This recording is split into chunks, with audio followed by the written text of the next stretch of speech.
Metre হঠাৎ চালু হচ্ছে না, আপনার সাথে যেন এমনটি না হয় তাই ভিডিওটি পুরো দেখুন। বিগিনারদের জন্য এটা সেরা একটা মাল্টিমিটার, কারণ এটার দাম মাত্র 260 টাকা এবং এটা অ্যাকুরেট মান দেখায়। তবে কমন কিছু ভুলের কারণে মাল্টিমিটার পুড়ে যায়। তো আজকে আমরা সেই ভুলগুলো নিয়ে আলোচনা করব। প্রথম যে কমন ভুলটি হলো সেটা হলো এর নখ জায়গা মতো না রাখা।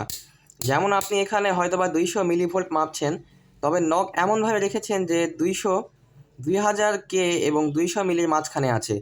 তবে সেক্ষেত্রে মাল্টিমিটার কিন্তু শর্ট হয়ে যাবে এবং ভুলভাল রেটিং শো করবে। দ্বিতীয় যে ভুলটা সবাই করে সেটা হলো এসি ভোল্টের ক্ষেত্রে। ধরে নিন আপনি আপনার বাড়ির সকেটে ভোল্টেজ চেক করছেন, তবে মাল্টিমিটার সেট করেছেন 200 এসিভিতে। সেক্ষেত্রে কিন্তু 200 ভোল্ট অর্থাৎ বাড়িতে আসে 220 ভোল্ট। সেক্ষেত্রে মাল্টিমিটার শর্ট হয়ে যাবে এবং নষ্ট হয়ে যাবে। তাই বাড়ির কারেন্ট মাপার সময় অবশ্যই 750 ভোল্টে রাখবেন। এই ইউনিট খুব সাবধানে ব্যবহার করবেন, কারণ সামান্য ভুলের কারণে এটা মাল্টিমিটার পুড়িয়ে ফেলতে পারে।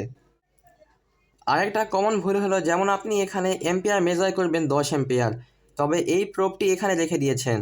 এই প্রোবটি মিলি এম্পিয়ারের ক্ষেত্রে এখানে রাখা যায়, তবে অবশ্যই আপনাকে 10 এম্পিয়ারের ক্ষেত্রে এই প্রোবটি খুলে এই প্রোবে লাগাতে হবে। যদি না লাগান সেক্ষেত্রে মাল্টিমিটার 1 সেকেন্ডের মধ্যে কেটে যেতে পারে। এবার আপনি ধরে নিন কোনো battery short circuit ampere measure করছেন, এবং শর্ট সার্কিটের ক্ষেত্রে কখনো এখানে 1.5 সেকেন্ডের বেশি এটা ধরবেন না। যদি ধরেন সেক্ষেত্রে কিন্তু ব্যাটারির ভিতরে অতিরিক্ত কারেন্ট প্রবাহের ফলে মাল্টিমিটারের ভিতরের আইসি গলে যাবে এবং মাল্টিমিটার শর্ট হয়ে যাবে। তাই সর্বোচ্চ হলে 1.5 সেকেন্ড, এর বেশি রাখবেন না। আর ভিউয়ার্স, অবশ্যই এখানে 10 এম্পিয়ারের বেশি মেজার করবেন না। যদি করেন সেক্ষেত্রে মাল্টিমিটার পুড়ে যাবে।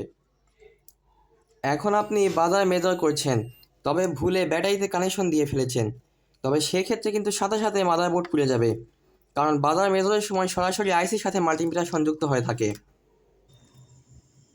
এবার ধরুন আপনি মাল্টিমিটারের সাহায্যে ডিসি ভোল্টেজ মেজার করছেন, ডিসি 200 ভোল্ট, এবং হঠাৎ করে আপনার বাড়ির সকেটে অর্থাৎ 220 ভোল্ট এসিতে ঢুকিয়ে দিলেন।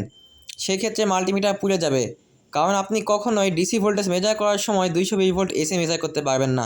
এটা রেটেড ভোল্টেজ 750 ভোল্ট এসি হয়, এটা দিয়ে 750 ভোল্টের বেশি মাপবেন না। তো ভিউয়ার্স, ভিডিওটি আজকে এতটুকুই। যে কোনো সমস্যায় আমাকে কমেন্ট করতে পারেন। ফি আমানিল্লাহ।